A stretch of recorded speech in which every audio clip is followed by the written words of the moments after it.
So നിങ്ങൾക്ക് basic temple architecture അറിയാലോ. നമ്മൾ സദേൺ പാർട്ടിലെ ടെമ്പിൾ ആർക്കിടെക്ചറിനെ നമ്മൾ ദ്രാവിഡ സ്റ്റൈൽ എന്നാണ് പറയുന്നത്. നോർത്തേൺ പാർട്ടിനെ നമ്മൾ നഗര സ്റ്റൈൽ എന്നാണ് പറയുന്നത്. അപ്പം നമ്മൾ ഭൂദാൻ ഗ്രാംദാൻ മൂവ്മെന്റിനെ പറ്റിയാണ് ഡിസ്കസ് ചെയ്യുന്നത്. 1951 വിനോബ ഭാവെ, ആചാര്യ വിനോബ ഭാവെ സ്റ്റാർട്ട് ചെയ്ത മൂവ്മെന്റ് ആണ്. Which river changes its course very frequently. ഇടയ്ക്കിടയ്ക്ക് ഇങ്ങനെ വഴിമാറി ഒഴുകുന്ന നദി ഏതാണ് ഈ കൊടുത്തിരിക്കുന്നതിൽ? അതാണ് pocket veto. Pocket veto use ചെയ്ത പ്രസിഡന്റ് ആരാണ് ചോദിക്കാം. ഗ്യാനി സെയിൽ സിംഗ്. 1986 അദ്ദേഹം ഈ പോക്കറ്റ് വീറ്റോ യൂസ് ചെയ്തത്. ഹലോ ഡിയർ ഫ്രണ്ട്സ്, എൻട്രിയുടെ ഇന്നത്തെ ഈ സെഷനിലോട്ട് എല്ലാ കൂട്ടുകാർക്കും സ്വാഗതം. സോ ഇന്ന് ഞാൻ വന്നിരിക്കുന്നത് നമ്മുടെ RPFന്റെ കുറച്ച് ജനറൽ അവയർനെസ് ക്വസ്റ്റ്യൻസ് ആയിട്ടാണ്. സോ നിങ്ങളുടെ എല്ലാവരുടെയും എക്സാം പ്രിപ്പറേഷൻ അടിപൊളിയായിട്ട് നടക്കുന്നുണ്ടാവും എന്ന് ഞാൻ വിചാരിക്കുന്നു. ലാസ്റ്റ് ഒരു കുറച്ച് ദിവസങ്ങളും കൂടി ബാക്കിയുള്ളൂ അല്ലേ. അപ്പോൾ ഇനി നമുക്ക് ഒരുപാട് കാര്യങ്ങൾ പഠിക്കാനൊന്നും സമയമില്ല. പഠിച്ച കാര്യങ്ങൾ റിവൈസ് ചെയ്യുക, കുറച്ച് പ്രീവിയസ് ഇയർ ക്വസ്റ്റ്യൻ പേപ്പേഴ്സ് ഒക്കെ ചെയ്യുക. ഇതൊക്കെയാണ് നമ്മൾ ലാസ്റ്റ് ടൈം ചെയ്യേണ്ട കാര്യങ്ങൾ അല്ലേ. അപ്പോൾ അതുകൊണ്ട് തന്നെ നിങ്ങൾക്ക് ആ ഒരു നിങ്ങളുടെ റിവിഷനിൽ ഹെൽപ്പ് ചെയ്യാനായിട്ടുള്ള സീരീസുമായിട്ടാണ് നമ്മൾ വന്നിരിക്കുന്നത്. സോ ഞാൻ ഡിസ്കസ് ചെയ്യാൻ പോകുന്നത് നമ്മുടെ ജനറൽ അവയർനെസ്സിൽ നിന്നുള്ള കുറച്ച് ക്വസ്റ്റ്യൻസ് ആണ്. ഓക്കെ, അപ്പോൾ സ്പീഡിൽ പോകാം. ഓൾറെഡി നിങ്ങളെല്ലാം പഠിച്ചു കാണുമെന്ന് വിശ്വസിക്കുന്നു. അപ്പോൾ അതുകൊണ്ട് തന്നെ നിങ്ങൾ എൻ്റെ കൂടെ ആൻസർ ചെയ്യാൻ വേണ്ടിയിട്ട് ഒരു സ്ലൈഡിൽ ക്വസ്റ്റ്യനും നെക്സ്റ്റ് സ്ലൈഡിലാണ് അതിൻ്റെ റൈറ്റ് ആൻസർ ഞാൻ മാർക്ക് ചെയ്തിട്ടുള്ളൂ. അപ്പോൾ നിങ്ങൾക്കും ഒരു ഒരു ഓപ്പർച്യൂണിറ്റിയാണ്. നിങ്ങൾക്കും ട്രൈ ചെയ്യാം, നിങ്ങൾക്ക് എത്രയൊക്കെ റീകളക്ട് ചെയ്യാൻ പറ്റുന്നുണ്ടെന്ന്. ഓക്കെ, സോ ജനറൽ അവയർനെസ്സിൻ്റെ എല്ലാ ഏരിയാസിൽ നിന്ന് 1-2 ക്വസ്റ്റ്യൻസ് വെച്ച് എടുത്തിട്ടുണ്ട്. ഒരു 20 ക്വസ്റ്റ്യൻസിൻ്റെ സീരീസാണിത്. ഓക്കെ, സോ സമയം കളയണ്ട, നമുക്ക് ഇന്നത്തെ സെഷനിലോട്ട് കിടക്കാം.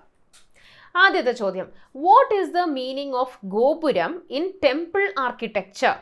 സോ ടെമ്പിൾ ആർക്കിടെക്ചറിൻ്റെ അകത്ത് ഗോപുരം എന്ന് പറയുന്നത് എന്തിനെയാണ് എന്നാണ് ചോദിച്ചിരിക്കുന്നത്. ഡാൻസ് പവലിയൻ ആണോ, മൾട്ടിപർപ്പസ് ഹാളിനെയാണോ, ടെമ്പിൾ ഓഫ് ഗോഡ് ആണോ, അതോ ഡോറിനെയാണോ? എന്തിനാണ് നമ്മൾ ഗോപുരം എന്ന് പറയുന്നത്? ഇതിപ്പോൾ നിങ്ങൾ പഠിച്ചിട്ടില്ലെങ്കിലും നമ്മൾ സ്ഥിരമായിട്ട് യൂസ് ചെയ്യുന്ന ഒരു കാര്യമാണ് അമ്പലത്തിൻ്റെ ഗോപുരം എന്ന് പറയുന്നത്. അപ്പോൾ ഗോപുരം എന്ന് പറയുന്നത് എന്തിനാണ് നമ്മൾ പറയുക? നമ്മുടെ ആ ഒരു എൻട്രൻസ് ഡോറിനെയാണ് പറയുന്നത് അല്ലേ. എൻട്രൻസ് ഡോറിൽ ഇങ്ങനെ വലിയ കാർവ് ചെയ്തിട്ട് ഒരു ഏരിയ ഉണ്ടാവും. നമ്മൾ സാധാരണ ഇങ്ങനെ ഒരു മതിൽ പോലെ പണിതിട്ട് അതിൽ വലിയൊരു ഏരിയ വെച്ചിട്ടുണ്ടാവും. അതാണ് നമ്മൾ ഗോപുരം എന്ന് പറയുന്നത് അല്ലേ. ഞാൻ ഡയഗ്രാം വെച്ചിട്ടുണ്ട്, ആ ഒരു ഇമേജ് കാണുമ്പോൾ നിങ്ങൾക്ക് കുറച്ചും കൂടി ക്ലിയർ ആവും. സോ ഗോപുരം എന്താണ്? ഡോറാണ് കേട്ടോ, door. The front wall has an entrance gateway in its center. Okay, അതാണ് പറഞ്ഞത്. സെൻറ്ററിൽ ഒരു മെയിൻ നമ്മൾ കയറി ചെല്ലുന്ന മതിലിൻ്റെ സെൻറ്ററിൽ നമ്മൾ കയറുന്ന ഭാഗം ഉണ്ടല്ലോ, അവിടെ ഇങ്ങനെ വലുതായിട്ട് ഇങ്ങനെ പണിതിട്ടുണ്ടാവും. സോ അതിനെയാണ് നമ്മൾ ഗോപുര ഓർ ഗോപുരം എന്ന് പറയുന്നത്. ഇത് കൂടാതെ ചോദിക്കാൻ സാധ്യതയുള്ള മറ്റു കാര്യമാണ് shape of the main temple tower. നമ്മൾ അമ്പലത്തിലേക്ക് കിടക്കുമ്പോൾ അമ്പലത്തിൻ്റെ ഒരു ഷേപ്പ് ഉണ്ടല്ലോ, ടവറിൻ്റെ ഷേപ്പ്, മേൽഭാഗം, അതെങ്ങനെയാണ്? അത് നമ്മുടെ സദേൺ പാർട്ടിലും നോർത്തേൺ പാർട്ടിലും ഒക്കെ വ്യത്യാസമുണ്ട് അല്ലേ. അപ്പോൾ ഇത് നമ്മൾ സദേൺ പാർട്ട്, അതായത് നമ്മുടെ ദ്രാവിഡ സ്റ്റൈലിൽ നമ്മൾ നോക്കുവാണെങ്കിൽ ഇതിനെ നമ്മൾ പറയുന്ന പേരാണ് വിമാന. എന്താ പറയുക? വിമാന. സോ നിങ്ങൾക്ക് ബേസിക് ടെമ്പിൾ ആർക്കിടെക്ചർ അറിയാലോ. നമ്മൾ സദേൺ പാർട്ടിലെ ടെമ്പിൾ ആർക്കിടെക്ചറിനെ നമ്മൾ ദ്രാവിഡ സ്റ്റൈൽ എന്നാണ് പറയുന്നത്. നോർത്തേൺ പാർട്ടിനെ നമ്മൾ നഗര സ്റ്റൈൽ എന്നാണ് പറയുന്നത്. ഓക്കെ, നോർത്തേൺ പാർട്ടാണ് നഗര, സദേൺ പാർട്ടാണ് ദ്രാവിഡ സ്റ്റൈൽ. അപ്പോൾ സദേൺ പാർട്ടിലും നോർത്തേൺ പാർട്ടിലെയും അമ്പലങ്ങളിൽ വ്യത്യാസങ്ങളുണ്ട്.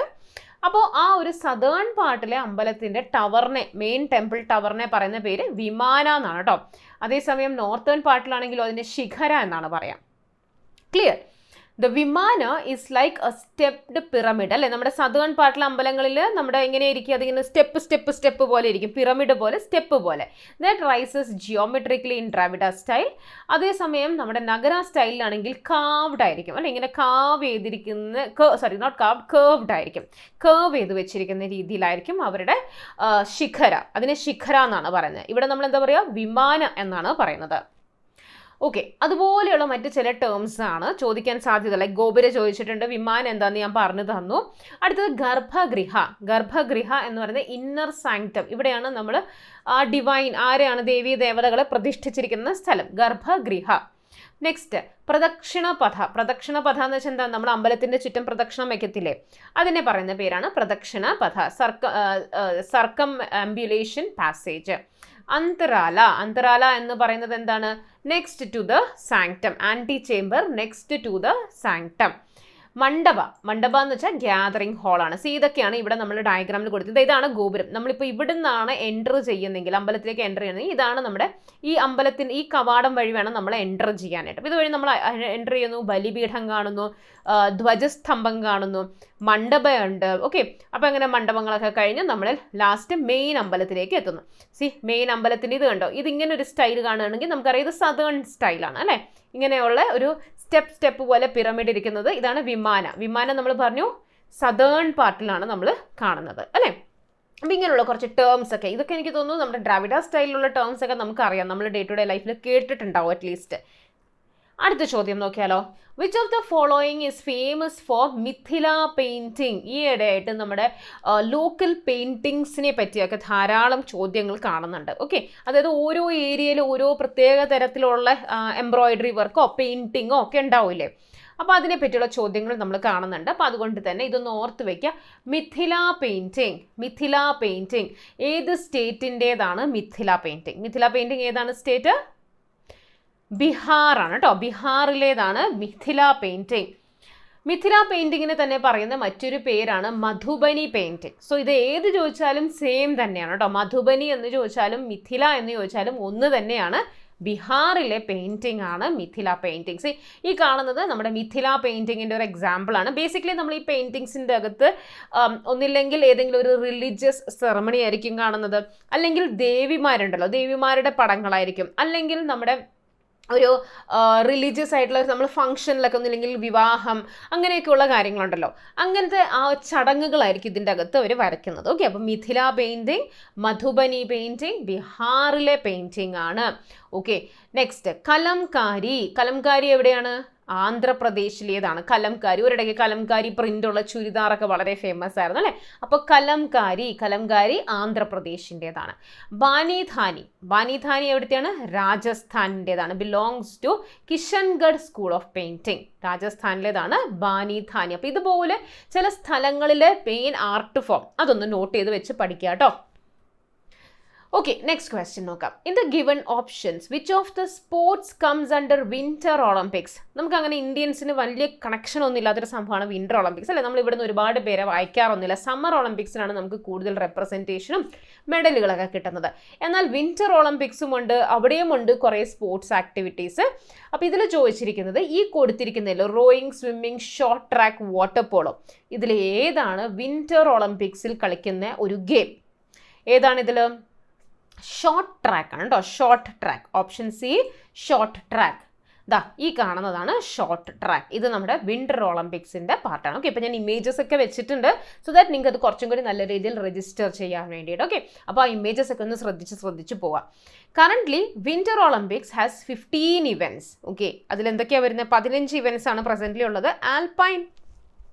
Alpine skiing, biathlon, bob sledding, cross country skiing, curling, figure skating, free style skiing, hockey, luge, അതുപോലെ Nordic combined, short track speed skating, skeleton, ski jumping, snow boarding, speed skating, ഇതൊക്കെയാണ് നമ്മുടെ winter ഒളിമ്പിക്സിൽ വരുന്ന sports activities. Okay, next question. Highest peak of Satpura. നമ്മുടെ ജോഗ്രഫിയിൽ നിന്നുള്ളൊരു ചോദ്യമാണ്. സത്പുര റേഞ്ചിൻ്റെ ഹയസ്റ്റ് പീക്ക്. ഒരു മൗണ്ടൻ റേഞ്ച് എന്ന് പറയുമ്പോൾ അത് ഇങ്ങനെ പൊങ്ങി പിന്നെ താന്ന് പിന്നെയും പൊങ്ങി പിന്നെയും താന്ന് പിന്നെയും പൊങ്ങി. അപ്പോൾ അതിൽ ഏറ്റവും ഹയസ്റ്റ് പീക്ക് ഏതാണെന്നാണ് ചോദിക്കുന്നത്. സത്പുര റേഞ്ചിൽ ഏറ്റവും ഹയസ്റ്റ് പീക്ക് ഏതാണെന്നാണ് ചോദിച്ചിരിക്കുന്നത്. ഏതാണ് സത്പുരയിലെ ഹയസ്റ്റ് പീക്ക്? ധൂപ്ഗഡ് ആണ്. ഓക്കെ, സത്പുരയുടെ ഹയസ്റ്റ് പീക്ക് ധൂപ്ഗഡ് ആണ്. അപ്പോൾ അതുപോലെ തന്നെ മറ്റ് പലതിൻ്റെയും നമ്മൾ അറിഞ്ഞിരിക്കണം. നീലഗിരിയുടെ ഹയസ്റ്റ് ആണ് ദൊഡ്ഡബെട്ട. വെസ്റ്റേൺ ഗാട്ട്സിൻ്റെതോ ആനമുടിയാണ് കേട്ടോ. ആനമുടിയാണ് വെസ്റ്റേൺ ഗാട്ട്സിൻ്റെ ഹയസ്റ്റ് പീക്ക്. ഈസ്റ്റേൺ ഗാട്ട്സിലോ ആർമാക്കൊണ്ട. ഹിമാലയത്തിൻ്റെ ഹയസ്റ്റ് പീക്ക് ഇന്ത്യയിൽ ഏതാണെന്ന് ചോദിച്ചാൽ, കാരണം ഹിമാലയാസ് ഇന്ത്യയിൽ മാത്രമല്ലല്ലോ, അപ്പോൾ ഇന്ത്യയിൽ ഹിമാലയത്തിൻ്റെ ഹയസ്റ്റ് പീക്ക് കഞ്ചൻജംഗയാണ്. എന്നാൽ ഹയസ്റ്റ് പീക്ക് ഓഫ് കരാക്കോറം ഏതാണ്? K2 ആണ് കേട്ടോ. K2. സത്പുര നമ്മൾ പറഞ്ഞു ധൂപ്ഗഡ് ആണ്. Peak of Vindhya range Sadbhavna Shikhar. Okay, അപ്പോൾ ഇതെല്ലാം പഠിച്ചു വെക്കുക. മൗണ്ടൻ റേഞ്ചസിൻ്റെ ഹയസ്റ്റ് പീക്സ് ആണ് ഇതെല്ലാം. Okay, what does the pineal gland secrete? നമ്മുടെ ലൈഫ് സയൻസ് ബയോളജിയിൽ നിന്നുള്ള ചോദ്യമാണ് അല്ലേ. എൻഡോക്രൈൻ സിസ്റ്റം വളരെ ഇമ്പോർട്ടൻ്റ് ആണ്, എപ്പോഴും പറയുന്നൊരു കാര്യമാണ് എൻഡോക്രൈൻ സിസ്റ്റം. അതിൽ ഗ്ലാൻഡുകൾ ചോദിക്കും, ഗ്ലാൻഡുകളുടെ സെക്രീഷൻസിനെ പറ്റി ചോദിക്കും, എന്തെങ്കിലും ഡെഫിഷ്യൻസി ഉണ്ട് അല്ലെങ്കിൽ ഹൈപ്പർ ആക്ടിവിറ്റി ഉണ്ടെങ്കിൽ എന്താ സംഭവിക്കുക, ഇതൊക്കെ ഇമ്പോർട്ടൻ്റ് ആണ്. സോ പീനിയൽ ഗ്ലാൻഡിനെ പറ്റിയാണ് ചോദിച്ചിരിക്കുന്നത്. പീനിയൽ ഗ്ലാൻഡ് സെക്രീറ്റ് ചെയ്യുന്ന ഹോർമോൺ ഏതാണ്? പീനിയൽ ഗ്ലാൻഡ് എവിടെയാണ് വരുന്നത്? നമ്മുടെ ഒരു പയർമണി പോലത്തെ ഒരു കുഞ്ഞ് ഗ്ലാൻഡാണ് അല്ലെ, സ്മോളസ്റ്റ് എൻഡോക്രൈൻ ഗ്ലാൻഡാണ് പീനിയൽ ഗ്ലാൻഡ്. നമ്മുടെ ബ്രെയിനിലാണ് ഈ പീനിയൽ ഗ്ലാൻഡ് വരുന്നത്. ഇത് സെക്രീറ്റ് ചെയ്യുന്ന ഹോർമോണാണ് നമ്മുടെ മെലാറ്റോണിൻ അല്ലേ. മെലാറ്റോണിൻ ഓർമ്മയുണ്ടല്ലോ അല്ലേ, മെലാറ്റോണിൻ നമ്മുടെ സ്ലീപ്പ് വേക്ക് സൈക്കിളൊക്കെ കൺട്രോൾ ചെയ്യുന്ന ഒരു ഹോർമോൺ മെലാറ്റോണിൻ. മെലാനിൻ അല്ല, മെലാനിൻ നമ്മുടെ സ്കിന്നിൻ്റെ ഒക്കെ കളർ, കണ്ണിൻ്റെ ഒക്കെ കളറാണ്. ഇത് മെലാറ്റോണിൻ ആണ്. ഓക്കെ, സോ ഞാൻ ഇത്തിരി ഫാസ്റ്റ് ആയിട്ടാണ് പോകുന്നത്, കാരണം കുറച്ച് സമയം കൊണ്ട് നമുക്ക് മാക്സിമം ക്വസ്റ്റ്യൻസ് ഇതിൻ്റെ അകത്ത് ഇൻക്ലൂഡ് ചെയ്യണം എന്നാണ് നമ്മൾ ഉദ്ദേശിക്കുന്നത്. പിന്നെ റിവിഷൻ സെഷൻ ആണല്ലോ, നമ്മൾ പഠിക്കുകയല്ല, നമ്മൾ പഠിച്ചതൊക്കെ റിവൈസ് ചെയ്യാൻ ശ്രമിക്കുകയാണ്. സോ നിങ്ങൾക്ക് ഇത് സ്പീഡ് കൂടുതലായിട്ട് തോന്നുന്നുണ്ടെങ്കിൽ നിങ്ങൾക്ക് സ്പീഡൊക്കെ ഒന്ന് അഡ്ജസ്റ്റ് ചെയ്ത് വെച്ചിട്ട് കേൾക്കാം. Okay, so melatonin pineal gland secrete ചെയ്യുന്ന ഹോർമോണാണ് മെലാറ്റോണിൻ. സോ പീനിയൽ ഗ്ലാൻഡിൻ്റെ ലൊക്കേഷൻ ഓൾറെഡി ഞാൻ പറഞ്ഞു, ബ്രെയിനിലാണ് അല്ലേ. ഹൈപ്പോതലാമസ്, പിറ്റുവിറ്ററി, പീനിയൽ ഇതെല്ലാം നമ്മുടെ ബ്രെയിനിൽ വരുന്ന ഗ്ലാൻഡുകളാണ്. സോ ഈ ഗ്ലാൻഡിനെയാണ് നമ്മൾ തേർഡ് ഐ എന്ന് പറയുന്നത്. അപ്പോൾ പീനിയൽ ഗ്ലാൻഡിനെ പറ്റി ഒരുപാട് ഇമ്പോർട്ടൻറ്റ് പോയിന്റ്സ് നിങ്ങൾ പഠിച്ചു കാണുമല്ലോ. ഏറ്റവും സ്മോളസ്റ്റ് എൻഡോക്രൈൻ ഗ്ലാൻഡാണ്, ബയോളജിക്കൽ ക്ലോക്ക് എന്നറിയപ്പെടുന്ന ഗ്ലാൻഡാണ്, ആൻഡ് തേർഡ് ഐ എന്നറിയപ്പെടുന്ന ഗ്ലാൻഡാണ്. ഓക്കെ, 3 പോയിന്റ്സ് ഉണ്ട്. എന്തൊക്കെയാണ്? സ്മോളസ്റ്റ് ഗ്ലാൻഡാണ്, അതുപോലെ തന്നെ ബയോളജിക്കൽ ക്ലോക്ക് എന്നറിയപ്പെടുന്നു. നമ്മുടെ സ്ലീപ്പ് വേക്ക് സൈക്കിളൊക്കെ റെഗുലേറ്റ് ചെയ്യുന്നത് അതാണ്. അപ്പോൾ അതുകൊണ്ട് ബയോളജിക്കൽ ക്ലോക്ക് എന്നറിയപ്പെടുന്നു, തേർഡ് ഐ എന്നറിയപ്പെടുന്നു. ഓക്കെ, ഹോർമോൺ സെക്രീറ്റ് ചെയ്യുന്നത് മെലാറ്റോണിൻ. മെലാറ്റോണിൻ എന്ന് പറയുന്ന ഹോർമോണാണ് ഇതിൽ നിന്ന് വരുന്നത്. It controls the sleep wake cycle, circadian rhythm. Hormone called biological clock. ഈ ഹോർമോണിനെ നമ്മൾ ബയോളജിക്കൽ ക്ലോക്ക് എന്ന് പറയും, ഗ്ലാൻഡിനെയും ബയോളജിക്കൽ ക്ലോക്ക് എന്ന് പറയും, ആ ഹോർമോണിനെയും ബയോളജിക്കൽ ക്ലോക്ക് എന്നാണ് പറയുന്നത്. Okay, by what name is Bhudan Gramdan movement started by Vinoba Bhave? Okay, by what name is Bhudan Gramdan movement started by Vinoba Bhave? Vinoba Bhave start ചെയ്ത ഒരു movement ആണ് ഭൂദാൻ ഗ്രാംദാൻ. അതിനെ അറിയപ്പെടുന്ന പേരെന്താണ്? സിവിൽ റെവല്യൂഷൻ എന്നാണോ, green revolution ആണോ, white revolution ആണോ, bloodless revolution എന്നാണോ? വിനോബ ഭാവെ സ്റ്റാർട്ട് ചെയ്ത് ഈ ഭൂദാൻ മൂവ്മെന്റിനെ അറിയുന്നത് ബ്ലഡ്ലെസ് മൂവ്മെന്റ് റെവല്യൂഷൻ എന്നാണ്. ബ്ലഡ്ലെസ്. ഓക്കെ, എന്താണ് ഈ സംഭവം? കുറച്ച് പേർക്കെങ്കിലും അറിയായിരിക്കും അല്ലേ. അറിയാത്തവരാരെങ്കിലും ഉണ്ടെങ്കിൽ നമുക്ക് ഇതാ ഇപ്പോൾ നോക്കാം. Bhoodan Gramdan movement is led by Acharya Vinoba Bhave in 1951. എന്താണ് അദ്ദേഹം ചെയ്തത്? ഹി എൻകറേജ്ഡ് ജമീന്ദാസ്, അതായത് ലാൻഡ് ഓണേഴ്സ്, ലാൻഡ് ഹോൾഡേഴ്സ്, അവരെ അദ്ദേഹം എൻകറേജ് ചെയ്തു. എന്തിനു വേണ്ടിയിട്ട്? Voluntarily donate land to landless people. നിങ്ങളുടെ കയ്യിൽ കുറേ ഉണ്ടല്ലോ, അപ്പോൾ ഭൂമി ഇല്ലാത്തവർക്ക് അത് ദാനം ചെയ്യുക, അതാണ് ഭൂദാൻ. ഓക്കെ, അപ്പോൾ ഭൂമി ഇല്ലാത്ത ലാൻഡ്ലെസ് ആയിട്ടുള്ള ആൾക്കാർക്ക് ജമീന്ദാർസ് കുറച്ച് ഭൂമി കൊടുക്കുക. This movement later came to be known as bloodless revolution. Okay, അപ്പം നമ്മൾ ഭൂദാൻ ഗ്രാംദാൻ മൂവ്മെന്റിനെ പറ്റിയാണ് ഡിസ്കസ് ചെയ്യുന്നത്. 1951 വിനോബ ഭാവെ, ആചാര്യ വിനോബ ഭാവെ സ്റ്റാർട്ട് ചെയ്ത മൂവ്മെന്റ് ആണ്. എന്തിനോട് റിലേറ്റഡ് ആണ് എന്ന് ചോദിക്കാം. അപ്പോൾ ഭൂദാൻ പേര് വെച്ച് തന്നെ ഓർക്കുക. ഭൂദാൻ, ഭൂമി ദാനം ചെയ്യുക. ആര് ദാനം ചെയ്യും? ഭൂമിയുള്ള ആൾക്കാർ. ആരുടെ കയ്യിലുള്ളത്? ജമീന്മാർ, ജമീന്ദാർസ് അല്ലെ. ജമീന്ദാർസ്, ലാൻഡ് ഹോൾഡേഴ്സ്, അവരുടെ കൈവശമുള്ള ഭൂമി ഇല്ലാത്തവർക്ക് കുറച്ച് ദാനം ചെയ്യുക. ഇതിനെയാണ് ബ്ലഡ്ലെസ് റെവല്യൂഷൻ എന്ന് പറയുന്നത്. And Mahatma Gandhi declared Vinoba Bhave as his spiritual hair. Okay, next question. What is Shaivism in ഭക്തി മൂവ്മെന്റ്? ഭക്തി മൂവ്മെൻറ്റിൻ്റെ അകത്ത് നമുക്കറിയാം വൈഷ്ണവൈറ്റ്സും ഉണ്ട്, ശൈവൈറ്റ്സും ഉണ്ട്. വിഷ്ണുവിനെ ആരാധിക്കുന്നവരുമുണ്ട്, ശിവനെ ആരാധിക്കുന്നവരുമുണ്ട്. അപ്പോൾ ഭക്തി മൂവ്മെൻറ്റിൻ്റെ അകത്ത് ശൈവിസത്തിനെ നമ്മൾ ശൈവിസം അതായത് ശിവനെ ആരാധിക്കുന്നവരെ നമ്മൾ എന്താണ് പറയുന്നത് എന്നാണ് ചോദിച്ചിരിക്കുന്നത്. എന്താ പറയുക? നയനാർസ് എന്നാണ് പറയുക. നയനാർസ്. ഓക്കെ, സോ നയനാർസ് എന്നാണ് പറയുക. വൈഷ്ണവസിനെ നമ്മൾ അൽവാർസ് എന്ന് പറയും, ആൻഡ് ശൈവൈറ്റ്സിനെ നമ്മൾ നയനാർസ് എന്ന് പറയും. ഓക്കെ, ശിവനെ ആരാധിക്കുന്നവരെ നയനാർസ് എന്ന് പറയും, ആൻഡ് വിഷ്ണുവിനെ ആരാധിക്കുന്നവരെ അൾവാർസ് എന്ന് പറയും. അൾവാർസ് മെയിൻലി 12 അൾവാർസ് ആണ് നമുക്കുണ്ടായിരുന്നത്. അവരുടെ ടെക്സ്റ്റാണ്, അവരെഴുതിയ ബുക്കാണ് 4000 ദിവ്യ പ്രബന്ധം. ആരെഴുതിയത്? നാഥമുനി. ഓക്കെ, 4000 ദിവ്യ പ്രബന്ധം ബൈ നാഥമുനി. ആൻഡ് ഈ 12 അൾവാർസിൽ ഒരേ ഒരു ഫീമെയിൽ അൾവാർ ഉണ്ടായിരുന്നുള്ളൂ, അതാണ് അണ്ടാൾ. ഓക്കെ, അതുകൊണ്ട് ഇത് ഇമ്പോർട്ടൻ്റ് ആണ്, എക്സാമിൽ ചോദിക്കാറുള്ളൊരു ക്വസ്റ്റ്യൻ ആണ്, വേറെ പല എക്സാംസിനും ചോദിച്ചിട്ടുണ്ട്. അപ്പോൾ അൾവാർസ് എന്ന് പറയുന്നത് വിഷ്ണുവിനെ ആരാധിക്കുന്നവരാണ്. വിഷ്ണുവിനെ ആരാധിക്കുന്നവരെ അൾവാർ എന്ന് പറയുന്നു. 12 അൾവാർസ് ആണുള്ളത്, 1 female, Andal. Okay, Andal. Book എന്താണ്? 4000 ദിവ്യപ്രബന്ധം. 4000 ദിവ്യപ്രബന്ധം ആരാണ് എഴുതിയിരിക്കുന്നത്? Nathamuni. Now coming to Nayanars. ഇതാണല്ലോ നമ്മുടെ അടുത്ത് ചോദിച്ചിരിക്കുന്നത്, ശിവനെ ആരാധിക്കുന്നവര്. 63 നയനാർസ് ആണുള്ളത്. ഇവിടെയും ഉണ്ട് ഒരു ഫീമെയിൽ. ആരാണത്? കരൈക്കൽ അമ്മയ്യാർ. കരൈക്കൽ അമ്മയ്യാർ. ഇവരുടെ ടെക്സ്റ്റാണ് തേവരം. ഓക്കെ, തേവരം, ദ്രാവിഡ വേദ എന്നാണ് ഇതിനെ അറിയപ്പെടുന്നത് കേട്ടോ. Who compose the famous book കിതാബ് ഉൾ ഹിന്ദ്. അപ്പോൾ ഇതെല്ലാം ഹിസ്റ്ററിയിൽ നിന്നുള്ള ചോദ്യങ്ങളാട്ടോ. ഹിസ്റ്ററി നന്നായി പഠിച്ചിട്ടുണ്ടല്ലോ അല്ലേ? ഓക്കെ, സോ കിതാബ് ഉൾ ഹിന്ദ്, നമ്മുടെ ഹിസ്റ്ററിയിൽ ഒരുപാട് ബുക്സും അവരുടെയൊക്കെ റൈറ്റേഴ്സൊക്കെ നിങ്ങൾ പഠിച്ചു കാണും അല്ലേ? അതൊരു ലിസ്റ്റ് ഉണ്ടാക്കി വെച്ച് പഠിക്കുക, വളരെ ഇമ്പോർട്ടൻ്റ് ആണ്.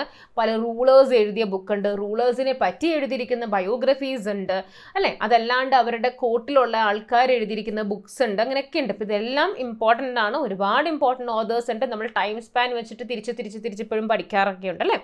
സോ കിതാബ് ഉൾ ഹിന്ദ് ആരുടേതാണ്? കിതാബ് ഉൾ ഹിന്ദ് വളരെ ഫേമസ് ആയിട്ടുള്ള ഒരു ബുക്കാണ്. അൽ ബിറൂനി, അൽ ബിറൂണിയുടെ ബുക്കാണ് കിതാബ് ഉൾ ഹിന്ദ്.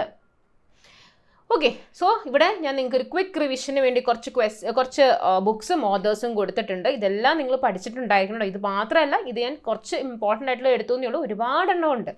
സോ അർത്ഥശാസ്ത്രം ആരുടേതാണ്? കൗട്ടില്യയുടെയാണ് അല്ലേ? കൗട്ടില്യ അല്ലെങ്കിൽ ചാണക്യ എന്ന് കൊടുത്തിട്ടുണ്ട്, അല്ലെങ്കിൽ വിഷ്ണുഗുപ്ത എന്നും പറഞ്ഞിട്ടുണ്ടാവും. 3 വന്നാലും സെയിം ആൾ തന്നെയാണ് കേട്ടോ. ചാണക്യനെ തന്നെയാണ് കൗട്ടില്യ, വിഷ്ണുഗുപ്ത എന്നൊക്കെ പറയുന്നത്. സോ അർത്ഥശാസ്ത്രം കൗട്ടില്യയുടേതാണ്. മഹാഭാഷ്യ ആരുടെയാണ്? പതാഞ്ജലിയുടെ ബുക്കാണ് മഹാഭാഷ്യ. ബാണഭട്ട ബുക്ക് എഴുതിയിരിക്കുന്നത് എന്താണ്? ഹർഷവർദ്ധന്റെ കോട്ടിലുണ്ടായിരുന്നതാണ് അല്ലേ ബാണഭട്ട എഴുതിയത് ഹർഷചരിതയും കാദംബരിയും. പണനിയുടെ അഷ്ടധ്യായി. അശ്വഘോഷ എഴുതിയതാണ് ബുദ്ധചരിത. ഗീത് ഗോവിന്ദ എന്ന് ചിലപ്പോൾ കൊടുത്തിട്ടുണ്ടാവും. ഓക്കെ, അത് നമ്മൾ ഓരോ സൗത്തിൽ നമ്മൾ എല്ലാത്തിനും ഒരു എക്സ്ട്രാ ചേർക്കും അല്ലേ? അങ്ങനെ വരുന്ന വ്യത്യാസമാണ്. അപ്പോൾ ഗീത് ഗോവിന്ദ് അല്ലെങ്കിൽ ഗീതാ ഗോവിന്ദ എന്ന് കൊടുത്താൽ രണ്ടും സെയിം തന്നെയാണ്. ജയദേവിൻ്റെതാണ്. ഹർഷവർദ്ധന്റെ കോട്ടിലെ ബാണഭട്ടയുടെ ബുക്ക് നമ്മൾ പറഞ്ഞു, ഹർഷചരിതയും കാദംബരിയും. അപ്പോൾ ഹർഷചരിത എന്ന് കണ്ടുകൊണ്ട് ചാടിക്കേറി ഹർഷ കൊടുക്കരുത് കേട്ടോ. ഹർഷവർദ്ധനെ പറ്റി അദ്ദേഹത്തിന്റെ കോട്ടിലെ ബാണഭട്ട എഴുതിയതാണ് ഹർഷചരിത. ഹർഷവർദ്ധൻ എഴുതിയിരിക്കുന്ന ബുക്സ് പ്രിയദർശിക, രത്നാവലി, നാഗനന്ദ, 3 എണ്ണം ഉണ്ട് കേട്ടോ. ഇവിടെ 2 എണ്ണമാണ് കൊടുത്തിരിക്കുന്നത്, നാഗനന്ദയും ഉണ്ട്. ഇതെല്ലാം ഹർഷവർദ്ധന്റെ ബുക്കാണ്. ഹർഷവർദ്ധൻ അദ്ദേഹം ഏത് ഡൈനസ്റ്റിയുടെ റൂളറായിരുന്നു? പുഷ്യഭൂതി ഡൈനസ്റ്റി അല്ലേ? നമ്മൾ ഹർഷ ഈറെ പറ്റിയൊക്കെ പഠിച്ചിട്ടുണ്ട്. വളരെ ഇമ്പോർട്ടൻ്റ് ആയിട്ടുള്ള റൂളറാണ് Harshavardhan. Okay, next question. Which of the following was introduced by the practice of branding horse? കുതിരകളുടെ ബ്രാൻഡിങ്, അതായത് ഒരു പർട്ടിക്കുലർ സീലൊക്കെ വെച്ചിട്ട് നമ്മൾ കുതിരകളെ തിരിക്കുക. സോ അങ്ങനെ ഒരു സിസ്റ്റം തുടങ്ങി വെച്ചത് ആരാണെന്നാണ് ചോദിച്ചിരിക്കുന്നത്. ആരാ കൊണ്ടുവന്നത്? അലാവുദ്ദീൻ ഖിൽജി അല്ലേ? ചെഹ്റ, ദാഗ് ഇതെല്ലാം അലാവുദ്ദീൻ ഖിൽജിയാണ് കൊണ്ടുവന്നത്. സോൾജേഴ്സിന്റെ ബ്രാൻഡിങ് ഉണ്ടായിരുന്നു, കുതിരകളുടെ ബ്രാൻഡിങ് ഉണ്ടായിരുന്നു. So Alauddin Khilji most important Khilji റൂളറായിരുന്നു. അദ്ദേഹം ഇൻട്രൊഡ്യൂസ്ഡ് ദാഗ് എന്ന് പറയുന്നത് കുതിരകളുടെ ബ്രാൻഡിങ് ആയിരുന്നു. ആൻഡ് ചെഹ്റ എന്ന് പറയുന്നത് സോൾജേഴ്സിൻ്റെ ഒരു ID കാർഡ് പോലെ. ഇന്നിപ്പോൾ നമുക്കൊരു ID കാർഡൊക്കെ ഉണ്ട്, അതുപോലെ അന്നത്തെ കാലത്ത് അദ്ദേഹത്തിൻ്റെ സോൾജേഴ്സിൻ്റെ ഒരു ID കാർഡാണ് ചെഹ്റ. എന്ന് വെച്ചാൽ ആക്ച്വലി ഫേസ് ആണ് അല്ലേ? അപ്പോൾ നമ്മൾ ID കാർഡ് എന്ന് പറയുമ്പോൾ ഫോട്ടോ ID ആയിരിക്കുമല്ലോ. അപ്പോൾ ഫേസ് ചെഹ്റ സോൾജേഴ്സിൻ്റെതാണ്. കുതിരകളുടെ ആണെങ്കിൽ ബ്രാൻഡിങ് ആണ്, ദാഗ് എന്ന് പറയും. ഓക്കെ, മേ ബി അവർ സീൽ ചെയ്യുമായിരിക്കും. അപ്പോൾ ദാഗ് എന്ന് വെച്ച് കഴിഞ്ഞാൽ ആക്ച്വലി എന്തെങ്കിലും ഒരു പാട് പോലെ ഉണ്ടാക്കി വയ്ക്കുക. അപ്പോൾ മേ ബി അങ്ങനെയായിരിക്കും അവർ ചെയ്തിരുന്നത്, അതുകൊണ്ടായിരിക്കും ഇതിനെ ദാഗ് എന്ന് പറയുന്നത്. അലാവുദ്ദീൻ ഖിൽജിയെ പറ്റി പഠിക്കുമ്പോൾ ഓർക്കേണ്ട ഒരു വളരെ ഇമ്പോർട്ടൻ്റ് ആയിട്ടുള്ള ഒരു പേഴ്സൺ ആണ് അദ്ദേഹത്തിൻ്റെ ആർമി ജനറൽ മലിക് കഫൂർ. ചോദിക്കാറുണ്ട്, തിരിച്ചും മറിച്ചും ചോദിക്കാറുണ്ട്. അലാവുദ്ദീൻ ഖിൽജിയുടെ ആർമി ജനറൽ ആരാണെന്ന് ചോദിക്കാറുണ്ട്. മലിക് കഫൂർ ആരുടെ ആർമി ജനറൽ ആയിരുന്നു എന്ന് ചോദിക്കാറുണ്ട്. കാരണം ഇദ്ദേഹമാണ് ആദ്യമായിട്ട് നമ്മുടെ സദേൺ പാർട്ടിലോട്ട് അറ്റാക്ക് ചെയ്യാൻ വന്നത്. ഓക്കെ, അപ്പോൾ Deccan region, he led the army in Deccan. അതുപോലെ തന്നെ അലാവുദ്ദീൻ ഖിൽജിയുടെ സമയത്ത് അറിഞ്ഞിരിക്കേണ്ട മറ്റൊരു ഇമ്പോർട്ടൻറ്റ് പേഴ്സണാലിറ്റിയാണ് അമീർ ഖുസ്രോ. ഓക്കെ, അമീർ ഖുസ്രോ അദ്ദേഹത്തിൻ്റെ കോർട്ട് മ്യൂസീഷ്യൻ ആയിരുന്നു Amir Khusro. Parrot of Hind, Tutiye Hind, parrot of India എന്നറിയപ്പെട്ടിരുന്ന വ്യക്തിയാണ് അമീർ ഖുസ്രോ. ഓക്കെ, വളരെ ഇമ്പോർട്ടൻ്റ് ആയിട്ടുള്ള ഒരു വ്യക്തിയാണ് അമീർ ഖുസ്രോ. സോ അലാവുദ്ദീൻ ഖിൽജി ഓർത്ത് വയ്ക്കുക, ദാഗ്, ചെഹ്റ ഒക്കെ അലാവുദ്ദീൻ ഖിൽജിയായിട്ട് കണക്റ്റഡ് ആണ്. 2 മെയിൻ ആൾക്കാരെ ഓർത്ത് വയ്ക്കുക. അദ്ദേഹത്തിൻ്റെ ടൈമിലുണ്ടായിരുന്ന മലിക് കഫൂറും Amir Khusro. Okay, which of the following is not the primary sector? നമുക്ക് primary sector, secondary sector, tertiary sector ആയിട്ട് തിരിച്ചിട്ടുണ്ട് നമ്മൾ അല്ലേ. പ്രൈമറി സെക്ടർ എന്ന് പറയുമ്പോഴേക്കും നമ്മുടെ നേരിട്ട് എൻവയൺമെൻറ്റുമായിട്ട് കണക്ഷൻ ഉണ്ടായിരിക്കണം, ലൈക്ക് എഗ്രികൾച്ചർ ഒക്കെ, ഫിഷിംഗ്, അതൊക്കെ നമ്മുടെ നേരിട്ട് എൻവയൺമെൻറ്റായിട്ട് ബന്ധപ്പെട്ട് കിടക്കുന്ന നമ്മുടെ ജോലികളാണ്, അതാണ് പ്രൈമറി സെക്ടർ. സെക്കൻഡറി സെക്ടർ എന്ന് വെച്ചാൽ നമുക്ക് എൻവയൺമെൻറ്റിൽ നിന്ന് കിട്ടുന്ന ഒരു സാധനം നമ്മൾ പ്രോസസ്സ് ചെയ്തെടുക്കുക, ലൈക്ക് ടെക്സ്റ്റൈൽ ഇൻഡസ്ട്രി ഒക്കെ. ഓക്കെ, ആൻഡ് ടേഴ്സറി സെക്ടർ എന്ന് പറയുമ്പോഴേക്കും ഇതൊന്നുമില്ല, നമ്മുടെ ഇപ്പോൾ IT ഫീൽഡൊക്കെ ഉണ്ടല്ലോ, അങ്ങനെയുള്ള കാര്യങ്ങൾ, സെയിൽസ്, ഇതൊക്കെയാണ് നമ്മുടെ ടേഴ്സറി സെക്ടറിൽ വരുന്നത്. സോ ഇവിടെ ചോദിച്ചിരിക്കുന്നത് എന്താണ്? Which of the following is not primary sector. അപ്പോൾ എന്താ നമ്മൾ ചിന്തിക്കേണ്ടത്? എൻവയൺമെൻറ്റുമായി ബന്ധപ്പെട്ട് കിടക്കുന്ന അല്ലാത്തത് കേട്ടോ. ക്വസ്റ്റ്യൻ എപ്പോഴും ശ്രദ്ധിക്കുക, നോട്ട് ഉണ്ടോ, ചിലപ്പോൾ ഇൻകറക്റ്റ് അങ്ങനെയൊക്കെ കൊടുക്കും, തെറ്റിക്കരുത് കേട്ടോ. അപ്പോൾ നോട്ട് ദ പ്രൈമറി എന്നാണ് ചോദിക്കുന്നത്. പ്രൈമറിയിൽ ഫിഷറീസ് വരുമോ? വരും, കാരണം എൻവയൺമെൻറ്റുമായിട്ട് കണക്റ്റഡ് ആണ്. ആനിമൽ ഹസ്ബൻഡറി വരുമോ? അതും വരും. ഫോറസ്ട്രിയും വരും. അപ്പോൾ വരാത്തത് ഏതാണ്? Motor vehicle. Okay, primary, secondary, tertiary sector അത് 3 main parts of economy. Primary എന്ന് പറയുന്നത് extracting raw material from the earth, like agriculture, natural resources, already ഞാൻ എക്സ്പ്ലെയിൻ ചെയ്ത കാര്യമാണ് അല്ലേ. സെക്കൻഡറി എന്ന് പറയുന്നത് manufacturing, construction, processing this raw material. Okay, ഈ കിട്ടിയിരിക്കുന്ന റോ മെറ്റീരിയൽ ഉപയോഗിച്ച് നമ്മൾ എന്തെങ്കിലും ചെയ്യുക, അതാണ് സെക്കൻഡറി സെക്ടറിലോട്ട് വരുന്നത്. ടേഴ്സറി സെക്ടർ എന്ന് പറയുമ്പോൾ sale, trade, entertainment, finance, retail, ഞാൻ പറയുന്നത് IT ഫീൽഡൊക്കെ വരുന്നത് നമ്മുടെ ടേഴ്സറി സെക്ടറിലാണ്. Which of the following is the speciality of the under developed economy? ഈ കൊടുത്തിരിക്കുന്നതിൽ അണ്ടർ ഡെവലപ്ഡ് ഇക്കോണമിയുടെ ഒരു പ്രത്യേകത എന്താണ്? Agricultural primacy, excess use of black market, low population pressure, developed currency market. ഇതിലെന്താണ് ഒരു അണ്ടർ ഡെവലപ്ഡ് ഇക്കോണമിയിൽ നമുക്ക് കാണാൻ പറ്റുന്നത്? അണ്ടർ ഡെവലപ്ഡ് ഇക്കോണമി മെയിൻലി ഒരു എഗ്രികൾച്ചറൽ പ്രൈമസി ഉള്ളതായിരിക്കും. അതായത് അവരുടെ മെയിൻ പ്രൊഫഷൻ എന്ന് പറയുന്നത് കൃഷിയായിരിക്കും. So agricultural primacy. Okay, so നമുക്ക് ക്യാരക്ടറിസ്റ്റിക് ഫീച്ചേഴ്സ് നോക്കാം of an under developed economy. Low per capita income, economic inequality ഭയങ്കരമായിരിക്കും, അതായത് റിച്ച് വളരെയധികം റിച്ചും പുവർ വളരെ പുവറുമായിരിക്കും. ലിറ്ററസി റേറ്റ് കുറവായിരിക്കും. ഹൈ ഗ്രോത്ത് റേറ്റ് ആയിരിക്കും ആൻഡ് ഡിപ്പെൻഡൻസി ബേർഡൻ ഉണ്ടാവും. Low volume of foreign trade, low productivity of labour, under utilised resources, low life expectancy, എപ്പോഴും അസുഖങ്ങളും അങ്ങനെയുള്ള പ്രശ്നങ്ങളൊക്കെ ഉണ്ടാകും. High unemployment, lack of capital and infrastructure. നമുക്കൊരു അണ്ടർ ഡെവലപ്ഡ് കൺട്രി എന്ന് പറയുമ്പോൾ നമുക്ക് ഇമാജിൻ ചെയ്യുമ്പോൾ എന്തൊക്കെ വരുന്നു അതെല്ലാം നമ്മൾ ഇതിൻ്റെ അകത്ത് പറയുന്നുണ്ട് അല്ലേ. ലോ അഗ്രികൾച്ചറൽ പ്രൊഡക്ടിവിറ്റി, മെയിൻ സംഭവം ഡോമിനൻസ് ഓഫ് അഗ്രികൾച്ചർ ആൻഡ് ഉണ്ടെങ്കിലും അതിൽ അവർ അതായത് നമ്മുടെ ലേറ്റസ്റ്റ് ടെക്നോളജി ഒന്നും യൂസ് ചെയ്യുന്നില്ല, അതുകൊണ്ട് തന്നെ പ്രൊഡക്ടിവിറ്റി കുറവായിരിക്കും. Okay, low rate of capital formation, inefficient administrative setups, പിന്നെ പുവർ സോഷ്യോ എക്കണോമിക് കണ്ടീഷൻസ്. ഇതെല്ലാം അണ്ടർ ഡെവലപ്ഡ് ആയിട്ടുള്ള കൺട്രിയുടെ അല്ലെങ്കിൽ അണ്ടർ ഡെവലപ്ഡ് ആയിട്ടുള്ള ഒരു ഇക്കോണമിയുടെ ക്യാരക്ടറിസ്റ്റിക് ഫീച്ചേഴ്സാണ്. Which river changes its course very frequently? ഇടയ്ക്കിടയ്ക്ക് ഇങ്ങനെ വഴിമാറി ഒഴുകുന്ന നദി ഏതാണ് ഈ കൊടുത്തിരിക്കുന്നതിൽ? കോസി നദിയാണ്. കോസി നദി, അതുകൊണ്ടാണ് സോറോ ഓഫ് ബിഹാർ. ഈ വഴിമാറി പോകുന്നത് കൊണ്ട് തന്നെ എപ്പോഴും ഫ്ലഡും പ്രശ്നങ്ങളുമാണ് അല്ലേ. അതിൻ്റെ അടുത്തൊക്കെ താമസിക്കുന്നവർക്ക് എപ്പോഴും ദുരിതമാണ്. അപ്പോൾ അതുകൊണ്ട് സോറോ ഓഫ് ബിഹാർ എന്ന് പറയുന്നു. ഓക്കെ, അപ്പോൾ സോറോ ഓഫ് ബിഹാർ ഏതാണ്? Kosi. Sorrow of Bihar Kosi. It carries huge amount of water and sediment, and when it enters plain, it changes its course very frequently and regularly due to its huge amount of sediments which get deposited in very less time, which leads to overflow of water causing devastating flood in Bihar, especially monsoon. കാര്യം പിടികിട്ടില്ലേ? അതായത് ഇതിങ്ങനെ ഒഴുകി വരുമ്പോഴുണ്ടല്ലോ ഒരുപാട് സാധനങ്ങൾ ഇതിൻ്റെ കൂട്ടത്തിൽ കൊണ്ടുവരുന്നുണ്ട്. Okay, sediments എന്ന് നമ്മൾ പറയത്തില്ലേ.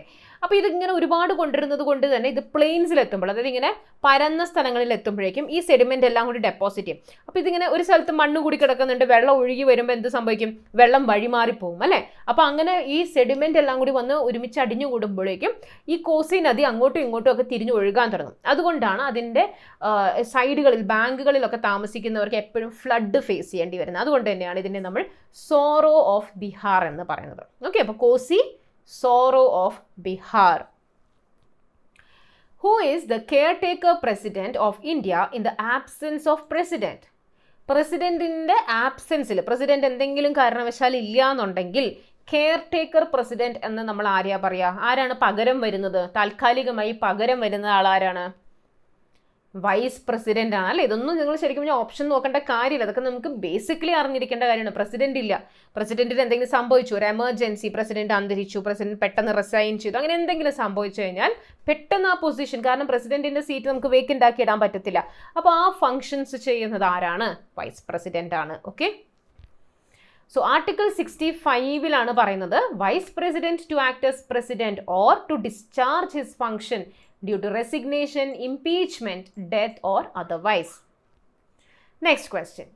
What is the orbit of a planet, asteroid or comet, the place from which it is most distant from the sun called? So sun, suppose sun ഇവിടെയാണ്, ഓക്കെ, സണ്ണിൽ നിന്ന് ഏറ്റവും അധികം ഡിസ്റ്റൻസിൽ നിൽക്കുന്ന സമയം, ആ ഒരു പോയിന്റിനെ പറയുന്ന പേരെന്താണ്?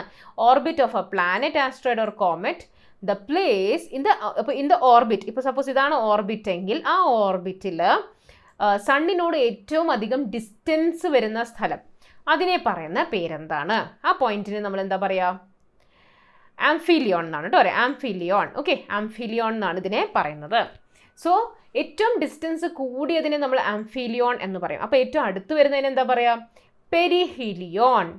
ആംഫിലിയോൺ, perihelion. Okay, during its revolution around the sun, ഇപ്പോൾ നമ്മൾ എർത്തിനെ പറ്റി പറയാം.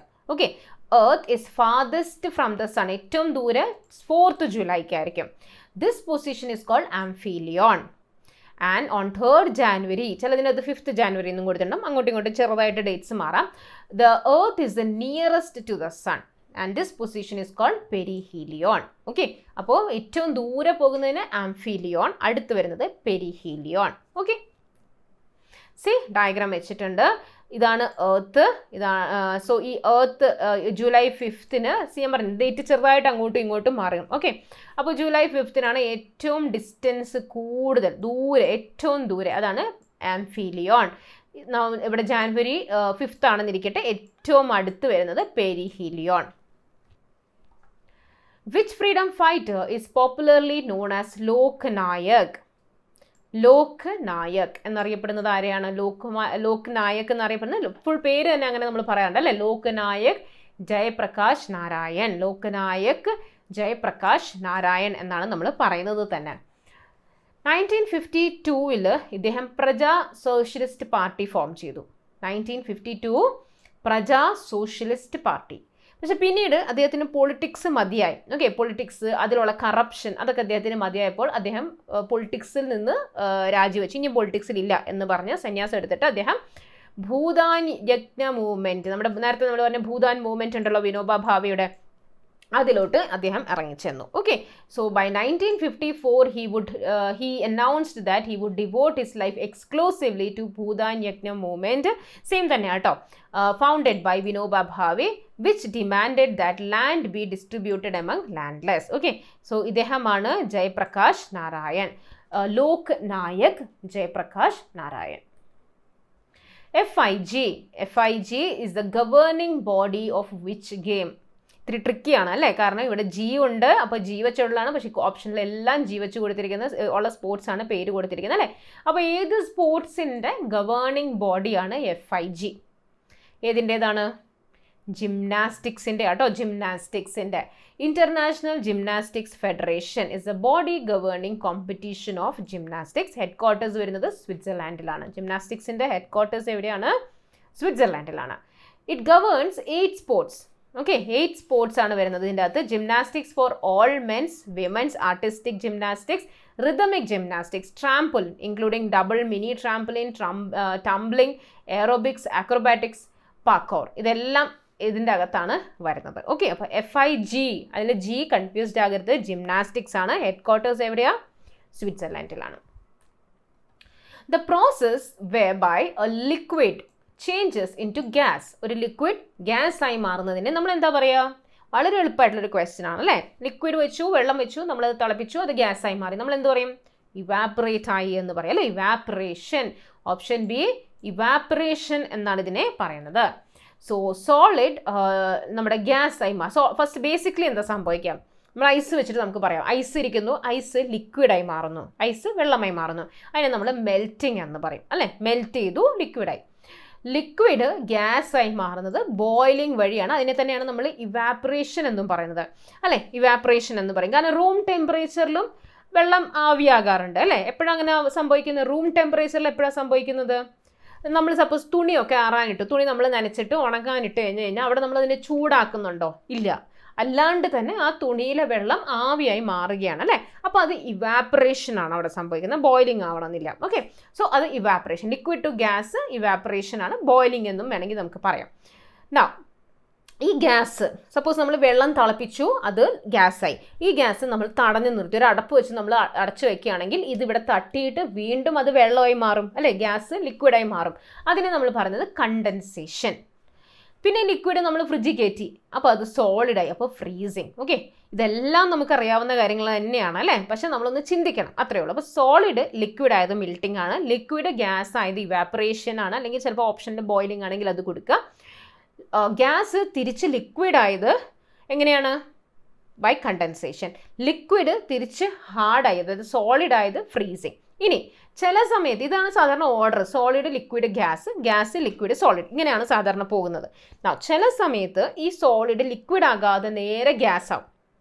എക്സാമ്പിൾ നമ്മൾ കർപ്പൂരമൊക്കെ നേരെ ആവിയായി പോവുകയാണ്, അല്ലെങ്കിൽ നാഫ്തലിൻ ബോൾസ് സോളിഡ് നേരെ ഗ്യാസായി പോവുകയാണ്, അല്ലേ? അപ്പോൾ അങ്ങനെയുള്ളതിനെ നമ്മൾ പറയുന്നത് എന്താ? സബ്ലിമേഷൻ എന്ന് പറയും. സബ്ലിമേഷൻ. ഓക്കെ, സോളിഡ് നേരെ ഗ്യാസ് ആയി പോകുന്നതിനെ സബ്ലിമേഷൻ എന്ന് പറയും. അതുപോലെ തന്നെ ചില സമയത്ത് ഗ്യാസ് ലിക്വിഡ് ആകാതെ നേരെ സോളിഡായി മാറും. ഓക്കെ, അതിനെ നമ്മൾ എന്താ പറയുക? ഡെപ്പോസിഷൻ. Okay, deposition. അപ്പോൾ ഈ ടേംസ് ഒക്കെ ഒന്ന് ശ്രദ്ധിച്ച് വെക്കാം കേട്ടോ. അടുത്തത്, without sanctioning a bill by the president. നമുക്കറിയാം, ഒരു ബില്ല് അത് നമ്മുടെ 2 ഹൗസിലും പാസ്സായ ശേഷം പ്രസിഡന്റ് ഒപ്പുവെച്ച് കഴിയുമ്പോൾ മാത്രമാണ് അതൊരു ആക്റ്റായി മാറുന്നത്, അല്ലേ? അപ്പോൾ ഒരു ബില്ല് വിത്തൗട്ട് സാങ്ഷനിങ് ഇറ്റ്, അതിനെ സാങ്ഷൻ ചെയ്യാണ്ട് പ്രസിഡന്റ് അതുപോലെ തിരിച്ചും കൊടുക്കുന്നില്ല, not returning it, to be kept pending for an indefinite period of time, അതൊരു അനിശ്ചിതകാലത്തേക്ക് പെൻഡിങ് ആക്കി വെക്കുക, ആ ഒരു പ്രോസസ്സ്, അതിന് നമ്മൾ എന്ത് പവർ എന്നാണ് പറയുക? എന്ത് വീറ്റോ എന്നാണ് പറയുന്നത്? പ്രസിഡന്റിന് പല വീറ്റോ പവറും ഉണ്ട്, അല്ലേ?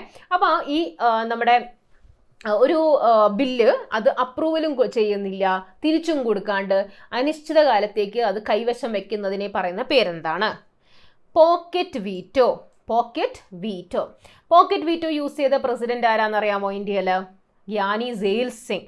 ഓക്കെ, പോസ്റ്റ് ഓഫീസ് അമെൻമെന്റ് ബില്ല് അദ്ദേഹത്തിന്റെ കൈ കിട്ടിയപ്പോൾ അദ്ദേഹം പോക്കറ്റ് വീറ്റോ ഉപയോഗിക്കുകയായിരുന്നു. So bill becomes an act of the Indian parliament only after it receives the assent of president എന്നാണ് ആർട്ടിക്കിൾ 111 പറഞ്ഞിരിക്കുന്നത്.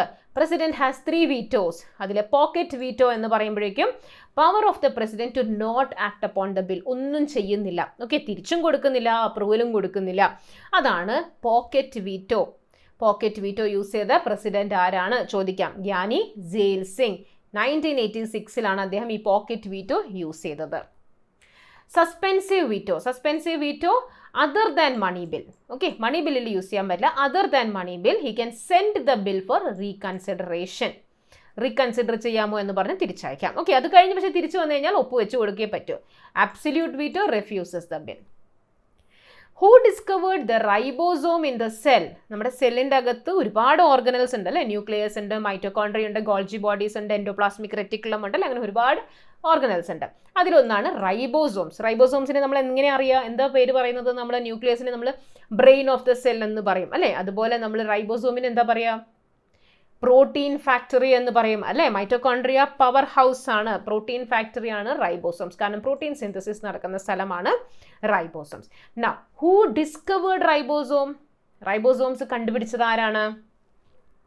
ജോർജ് ഇ പാലേഡ് ആണ്. George E Palade. Okay, now cell കണ്ടുപിടിച്ചത് ആരാണ്? സെല്ല് തന്നെ കണ്ടുപിടിച്ചത് ആദ്യമായിട്ട് റോബർട്ട് ഹുക്കാണ്. റോബർട്ട് ഹുക്കാണ് കണ്ടുപിടിച്ചത്. അതൊരു നോൺ ലിവിങ് സെല്ലായിരുന്നു, കോർക്ക് സെല്ലായിരുന്നു. ഇങ്ങനെ ഓർത്താൽ മതി. അദ്ദേഹം ഹുക്ക് വെച്ച് കുത്തിയപ്പോൾ ആ സെല്ല് ചത്തുപോയി. അപ്പോൾ അതൊരു നോൺ ലിവിങ് സെല്ല്. റോബർട്ട് ഹുക്കാണ് നോൺ ലിവിങ് സെല്ലിനെ പറ്റി ആദ്യമായി പഠിച്ചതും ഡിസ്കവർ ചെയ്തതും. Robert Hooke 1665.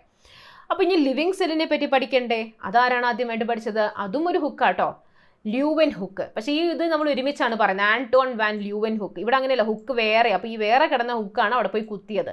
പക്ഷേ ഇത് ആന്റോൺ വാൻ ല്യൂവൻ ഹുക്കാണ്, അതുകൊണ്ട് പ്രശ്നമൊന്നുമില്ല. So Antonie van Leeuwenhoek ഇതൊരു ലിവിങ് സെല്ലാണ്. Plant cell was studied by Schleiden. Schleiden ആണ് plant cell. Animal cell Schwann ആണ്. Okay, Golgi apparatus discovered by Camillo Golgi. Nucleus ആരാണ് കണ്ടുപിടിച്ചത്?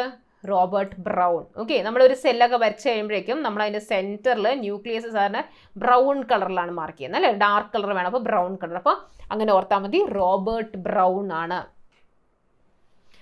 Now coming to ribosomes. Ribosomes ആണല്ലോ ഇവിടെ ചോദിച്ചിരിക്കുന്നത്. അപ്പോൾ നമുക്ക് ജസ്റ്റ് ഒന്ന് നോക്കാം എന്തൊക്കെയാണെന്ന്. അപ്പോൾ ജോർജ് പാലേഡ് 1953 റൈബോസോം കണ്ടുപിടിച്ചത്. Ribosomes small granules which are attached to endoplasmic reticulum. Okay, അപ്പോൾ എൻഡോപ്ലാസ്മിക് റെറ്റിക്കുലത്തിൻ്റെ പുറത്ത് ഇങ്ങനെ കുഞ്ഞു ഡോട്ട്സ് പോലെ കാണാം. അങ്ങനെയാണെങ്കിൽ അതിനെ നമ്മൾ റഫ് എൻഡോപ്ലാസ്മിക് റെറ്റിക്കുലം എന്ന് പറയും. ചില എൻഡോപ്ലാസ്മിക് റെറ്റിക്കുലത്തിൽ റൈബോസോംസ് ഉണ്ടാവില്ല, അതാണ് സ്മൂത്ത് എൻഡോപ്ലാസ്മിക് റെറ്റിക്കുലം. ഓക്കെ, അപ്പോൾ ഇവിടെ നമ്മൾ റൈബോസോംസിനെ പറ്റിയാണ് പറയുന്നത്. അപ്പോൾ റൈബോസോംസ് എൻഡോപ്ലാസ്മിക് റെറ്റിക്കുലമായിട്ട് അറ്റാച്ച് ചെയ്ത് കിടക്കുന്നു. അപ്പോൾ അത് റഫ് എൻഡോപ്ലാസ്മിക് റെറ്റിക്കുലം ആണ്. ഫംഗ്ഷൻ ഞാൻ പറഞ്ഞു, പ്രോട്ടീൻ ഫാക്ടറിയാണ്, site of protein synthesis. Now, 2 types of ribosomes ആണുള്ളത്. പ്രോകാരിയോട്സ് ആൻഡ് യൂകാരിയോട്സിൽ ഡിഫറെൻറ്റ് ടൈപ്സ് ആണ്. പ്രോകാരിയോട്സ് എന്താണെന്ന് അറിയാലോ? Primitive cells. നമ്മുടെ പ്രോപ്പർ ന്യൂക്ലിയസോ സെൽ ഓർഗനൽസോ ഒന്നുമില്ലാത്ത പ്രിമിറ്റീവ് സെൽസിനെയാണ് നമ്മൾ പ്രോകാരിയോട്സ് എന്ന് പറയുന്നത്. എന്നാൽ അവിടെയും ഉണ്ട് റൈബോസോംസ്. ആ റൈബോസോം 70S ആണ്. ഓക്കെ, എന്നാൽ യൂകാരിയോട്സിലുള്ളതോ? യൂകാരിയോട്സ് എന്ന് വെച്ചാൽ നമ്മുടെ ഹൈലി ഡെവലപ്ഡ് ആയിട്ടുള്ള സെൽസ്. അപ്പോൾ അതിൻ്റെ അകത്തൊരു പ്രോപ്പർ ന്യൂക്ലിയസും മറ്റുള്ള സെൽ ഓർഗനൽസും എല്ലാം ഉള്ളതിനെയാണ് നമ്മൾ യൂകാരിയോട്സ് എന്ന് പറയുന്നത്. യൂകാരിയോട്സ് ഉള്ള റൈബോസോംസ് ഈസ് 80S. ഓക്കെ, കുറച്ച് കൂടിയതാണെന്ന് അങ്ങനെ ഓർത്താൽ മതി. യൂകാരിയോട്സ് എന്ന് പറയുമ്പോൾ അഡ്വാൻസ്ഡ് ആണല്ലോ, അപ്പോൾ അതിൽ കൂടിയ റൈബോസോം ആണുള്ളത്. 80S ആണ് കേട്ടോ. സ്മോളസ്റ്റ് സെൽ ഓർഗനലാണ് റൈബോസോം. ഓക്കെ, അപ്പോൾ സ്മോളസ്റ്റ് സെൽ ഓർഗനലാണ്. കണ്ടുപിടിച്ചത് ജോർജ് പാലേഡ് ആണ്. എൻഡോപ്ലാസ്മിക് റെറ്റിക്കുലത്തിൻ്റെ പുറത്ത് ഇങ്ങനെ കുഞ്ഞു ഡോട്ട്സ് പോലെ കാണാം. അപ്പോൾ ആ എൻഡോപ്ലാസ്മിക് റെറ്റിക്കുലം അതുകൊണ്ട് റഫ് ആയിട്ടായിരിക്കുന്നത്, rough endoplasmic reticulum. 2 type of ribosomes ഉണ്ട്. പ്രോകാരിയോട്സിൽ കുറഞ്ഞത് 70S, യൂകാരിയോട്സിൽ കൂടിയത് 80S. Okay, which act was done for decentralisation of Madras and Bombay province? By which act, ഏത് ആക്ട് പ്രകാരമാണ് ബോംബെ ആൻഡ് മദ്രാസ് പ്രൊവിൻസിൻ്റെ ഡീസെൻട്രലൈസേഷൻ നടന്നത്? ഏതാണ്? Indian council act 1861. Indian council act 1861. Beginning of representative institutions by associating Indians with law making. Lord Canning nominated 3 പേരെ nominate ചെയ്തു. ആരൊക്കെയായിരുന്നു? Raja of Banaras, Maharaja of Patiala and sir Dinkar Rao as non official members of expanded council. So initially ഇന്ത്യൻസിന് പ്രത്യേകിച്ച് ഒരു റോളും ഉണ്ടായിരുന്നില്ല ഗവർണൻസിൽ. പിന്നെ പതുക്കെയാണ് കൂടി വരുന്നത്. അപ്പോൾ ആദ്യം തന്നെ നോൺ ഒഫീഷ്യൽ മെമ്പേഴ്സായിട്ട് 3 പേരെ എടുത്തു. 3 പേരെ ആരൊക്കെയായിരുന്നു? Raja of Banaras, Maharaja of Patiala and sir Dinkar Rao. ഇവർ 3 പേരെയാണ് നോൺ ഒഫീഷ്യൽ മെമ്പേഴ്സായിട്ട് എടുത്തത്. ആര്? Lord Canning. പിന്നെ ഈ ഒരു ആക്ട് പ്രകാരം restored the legislative making power of Bombay and Madras. Okay, അതാണ് ഇവിടെ ചോദ്യമായിട്ട് വന്നത്. And recognise the portfolio system of lord Canning. So ഇതായിരുന്നു നമ്മുടെ ഇന്നത്തെ സെഷൻ.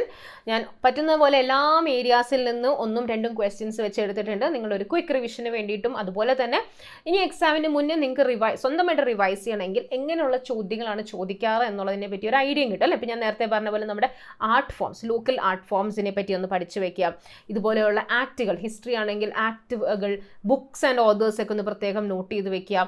ഓക്കെ, നമ്മുടെ ലൈഫ് സയൻസ് ആണെങ്കിൽ അതിൽ നമ്മൾ ഹോർമോണുകൾ, എൻഡോക്രൈൻ സിസ്റ്റം, അങ്ങനെയുള്ള വൈറ്റമിൻസ് ഒക്കെ ഇമ്പോർട്ടൻ്റ് ആണ് കേട്ടോ. അപ്പോൾ ഇങ്ങനെയുള്ള കാര്യങ്ങളൊക്കെ ഒന്ന് അറിഞ്ഞിരിക്കാൻ വേണ്ടിയിട്ടും റിവൈസ് ചെയ്യാൻ വേണ്ടിയാണ് നമ്മൾ ഇങ്ങനെയുള്ള സെഷൻ ഉദ്ദേശിക്കുന്നത്. സോ ഈ സെഷൻ നിങ്ങൾക്ക് ഇഷ്ടപ്പെട്ട് കാണുമെന്ന് വിശ്വസിക്കുന്നു. അടുത്ത സെഷനിൽ കാണാം. അതുവരേക്കും എല്ലാവർക്കും നന്ദി, നമസ്കാരം.